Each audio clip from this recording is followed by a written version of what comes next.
L'histoire commence avec un lycéen nommé Seishi, qui est en deuxième année. Seishi est un peu un air, et il n'a pas l'air très attirant. Malheureusement, il a aussi un problème d'odeur corporelle, ce qui fait que les gens l'évitent et le traitent mal. Même ses amis l'appellent par des noms désagréables comme cochon. Un jour, pendant la pause à l'école, Seishi était juste allongé sur son bureau pendant que ses amis discutaient entre eux. De nulle part, le haut-parleur de l'école s'est allumé et a fait une annonce inhabituelle. Une voix d'homme prétendait être un dieu par le haut-parleur.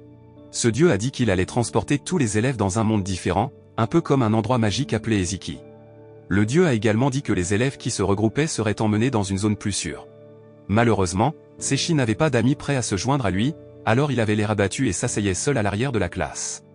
Avant de s'en rendre compte, Seishi et tous ses camarades de classe avaient disparu et s'étaient retrouvés dans ce nouveau monde fantastique.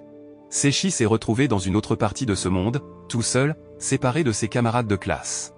Seishi s'est retrouvé au milieu d'un endroit sauvage et inconnu, tout seul.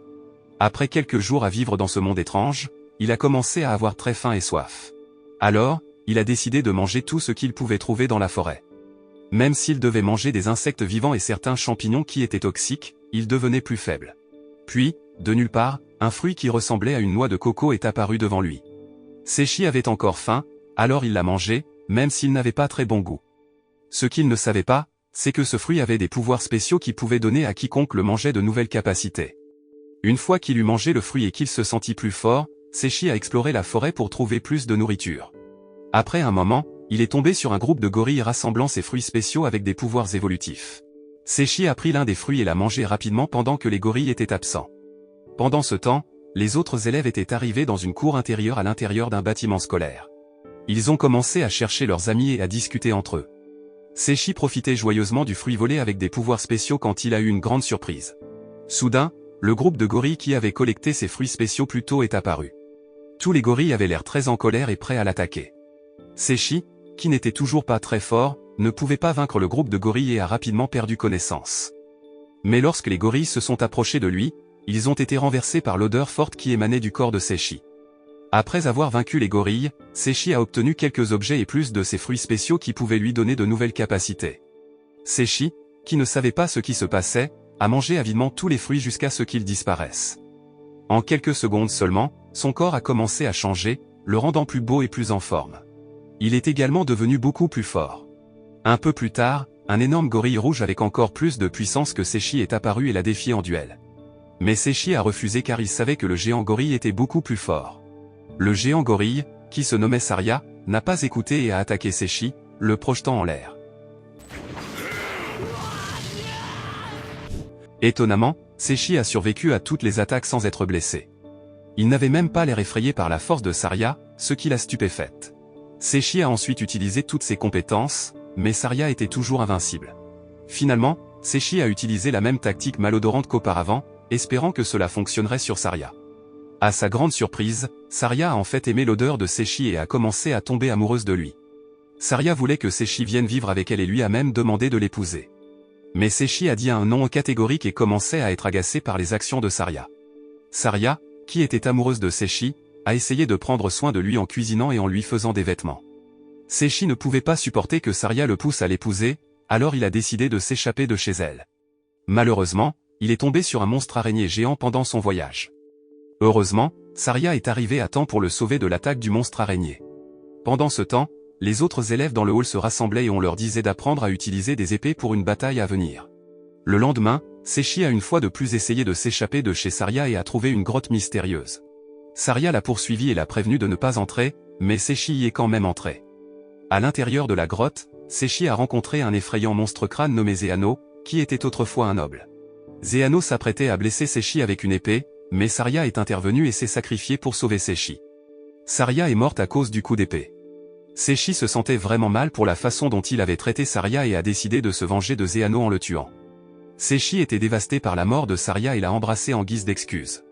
Dans un revirement miraculeux des événements, Saria est revenue à la vie et s'est transformée en une belle fille aux cheveux rouges. Après avoir vaincu Zeano, Seishi a reçu des objets qui ont renforcé ses compétences et son pouvoir. Peu de temps après, un mignon petit agneau nommé Edouard est apparu et a dit à Seishi qu'il était le premier à avoir terminé la quête du donjon. En récompense, Seishi et Saria recevraient des cadeaux d'Edouard. Ils ont décidé de se rendre dans une ville voisine pour rejoindre une guilde. En chemin, Ils ont rencontré un puissant monstre à bulles, mais Seshi l'a facilement vaincu avec son épée. Cette victoire lui a valu un autre objet pour améliorer ses capacités et une cape noire pour cacher ses pouvoirs aux étrangers. En arrivant dans la ville, Seshi a découvert que la guilde là-bas n'était pas ce qu'il attendait. Elle était remplie d'hommes égoïstes et inappropriés, alors il a prévu de partir. Cependant, un membre de la guilde nommé Gustel les avait déjà remarqués et a invité Seshi et Saria à se joindre. Ils ont également rencontré une fille féroce nommée Elise. Comme Saria était d'accord avec l'idée, et que Seshi devait bientôt retrouver un autre camarade de classe, ils ont décidé de faire partie de la guilde. Plus tard, Elise a demandé à Seshi et Saria de passer un test pour vérifier leurs compétences. Une fille aux cheveux blancs nommée Altria superviserait l'examen.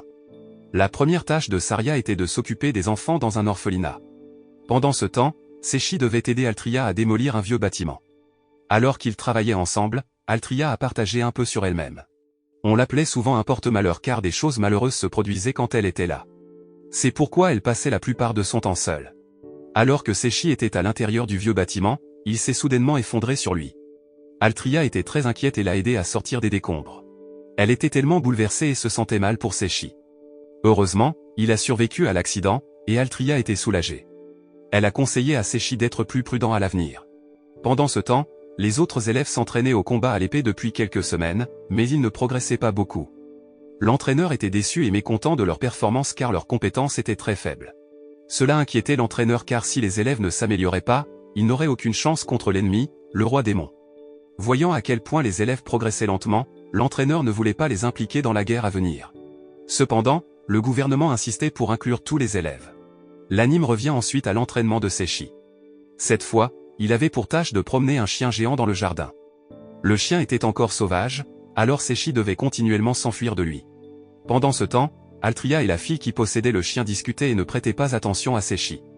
Pour leur examen final, Seshi, Saria et Altria devaient trouver 10 herbes médicinales dans la forêt et vaincre 10 monstres à bulles. Pendant l'examen, ils sont accidentellement entrés dans un portail magique déclenché par Altria. Ils se sont retrouvés dans un château où vivait un monstre dragon noir. Alors qu'ils marchaient dans un couloir, Altria s'est séparé de Seshi et de Saria, et un monstre momie l'a attaqué soudainement. Pendant que Seshi et Saria essayaient toujours de trouver leur chemin dans le dédale du couloir, ils sont tombés sur un coffre qui les a forcés à l'ouvrir. Mais lorsqu'ils l'ont fait, le coffre les a attaqués, alors Seshi a utilisé une attaque magique pour le vaincre. En récompense de leur victoire, Seshi a reçu un objet qui a encore amélioré ses compétences. Pendant ce temps, Altria avait réussi à vaincre le monstre momie, même si elle était gravement blessée. Après un long périple, Altria a affronté un monstre dragon noir régnant sur le château. C'était un combat intense, et Altria avait utilisé toutes ses compétences, y compris sa technique ultime, mais le dragon noir était toujours invincible. Juste au moment où le dragon noir s'apprêtait à la tuer avec une attaque enflammée, Seshi et Saria sont arrivés juste à temps pour sauver Altria en utilisant la cape protectrice de Seshi. Seshi a ensuite affronté le dragon noir seul tandis que Saria protégeait Altria. Bien qu'il ait été secoué par les attaques du dragon au début, après un long combat, Seshi a réussi à vaincre le dragon noir. En récompense de sa victoire, Seshi a reçu une nouvelle cape plus puissante et des objets rares qui ont considérablement augmenté sa force. Enfin, Seshi, Saria et Altria sont retournés dans leur ville et ont retrouvé les membres de leur guilde. Altria s'est réveillée de sa confusion et s'est sentie coupable de ce qui s'était passé avec Seshi et Saria. Elle a décidé de quitter le siège de leur guilde. Seshi, comprenant les sentiments d'Altria, l'a poursuivi et lui a donné une bague porte-bonheur pour lever la malédiction qui la frappait. Il lui a également donné des mots d'encouragement pour la réconforter. Cependant, il y a eu un malentendu. Altria a pensé que Seshi avait des sentiments romantiques pour elle, alors elle a commencé à agir de manière maladroite en sa présence. Le lendemain, Seshi a commencé à chercher des informations pour retrouver ses camarades de classe. Elise et Gustel ont partagé que dans le monde fantastique, les rois convoquaient souvent des héros d'autres mondes pour combattre le roi démon. Gustel a suggéré à Seshi de consulter la bibliothèque de la ville pour en savoir plus. Après avoir lu quelques livres là-bas, Seshi a réalisé que la plupart de ses compétences étaient à un niveau très élevé. Au lieu d'être heureux, il se sentait frustré et submergé par sa propre force. Dans l'après-midi, Seshi avait faim et partit à la recherche de nourriture. Il découvrit un café appartenant à un vieil homme nommé Noad et décida d'y prendre quelque chose à manger.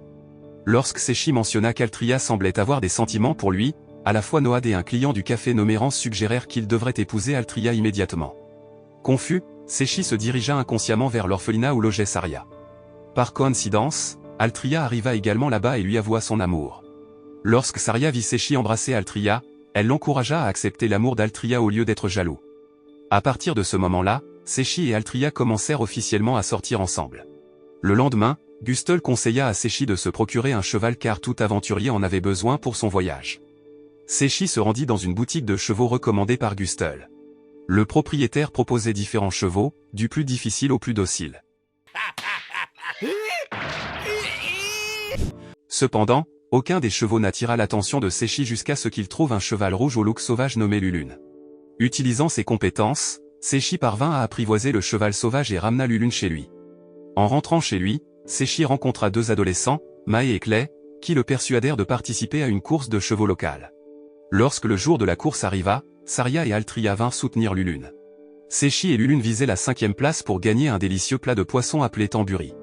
À leur grande surprise, ils remportèrent la première place car Lulune avait mangé quelques-uns des fruits de l'évolution de Séchi. Lulune, qui était initialement contrarié de ne pas avoir obtenu le tamburi, trouva réconfort et encouragement auprès de Séchi. À la stupéfaction de tous, Lulune se transforma en une belle fille. Altria, jalouse de Séchi avec la belle fille, le gifla.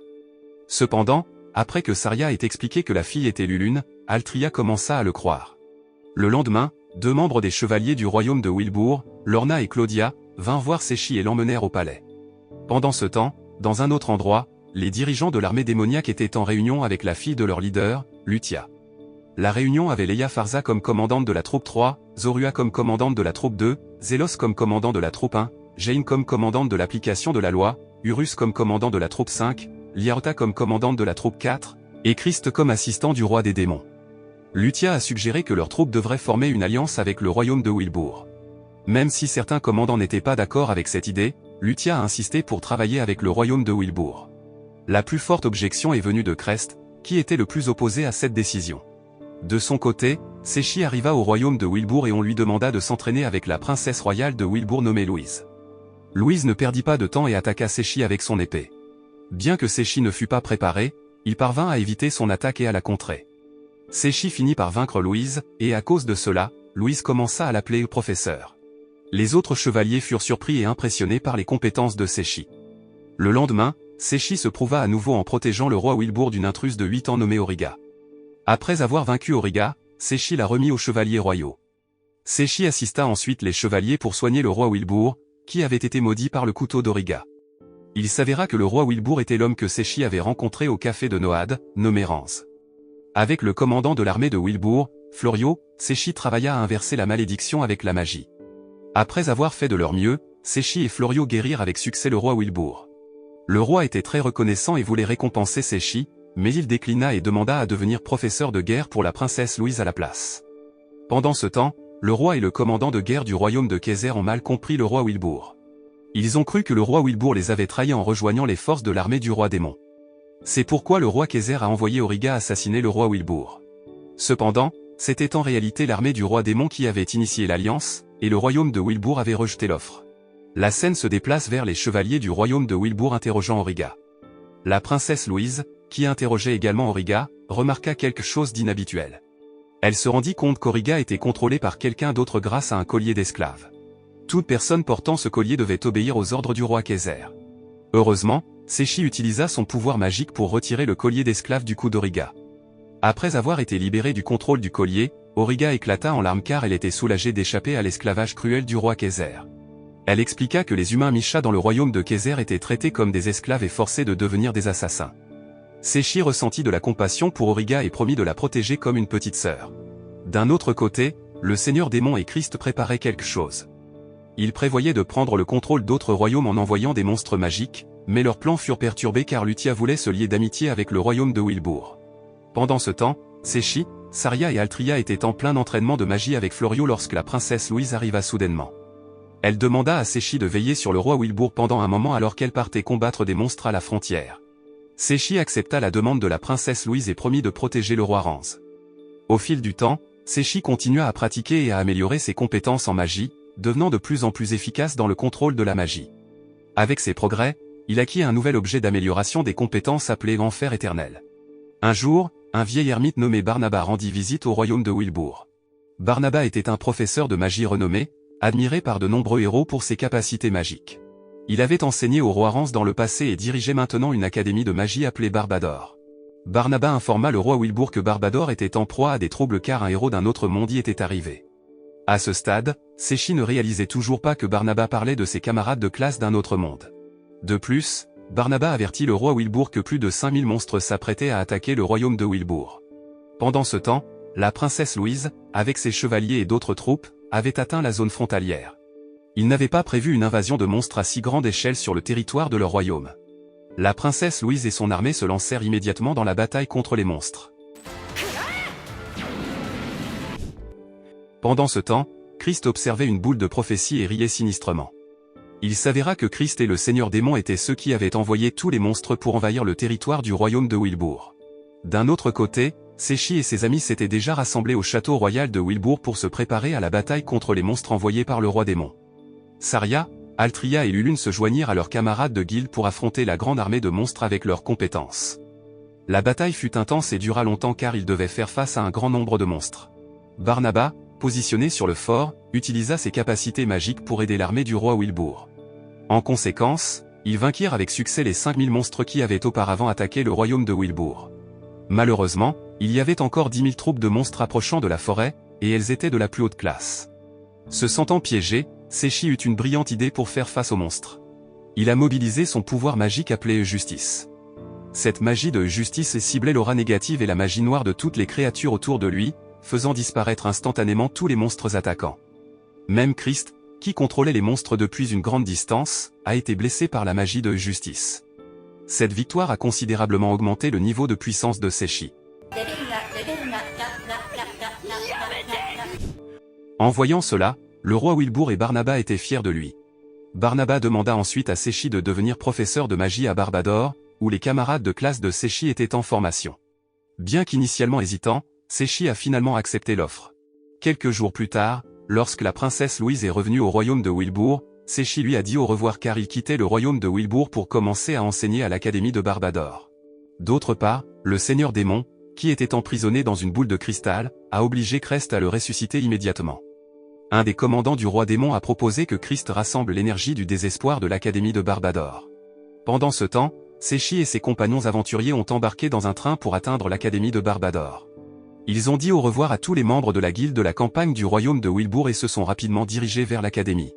Dans la scène finale de l'anime, il est évident que le niveau de puissance de Séchi a considérablement augmenté depuis son arrivée dans le monde fantastique pour la première fois. Ainsi, la morale de l'histoire est que lorsque vous faites face à des monstres ou à des seigneurs démons portant des boules de cristal, souvenez-vous simplement que la magie de justice est votre billet pour résoudre instantanément les problèmes et que les trains sont le secret pour évoluer dans la vie.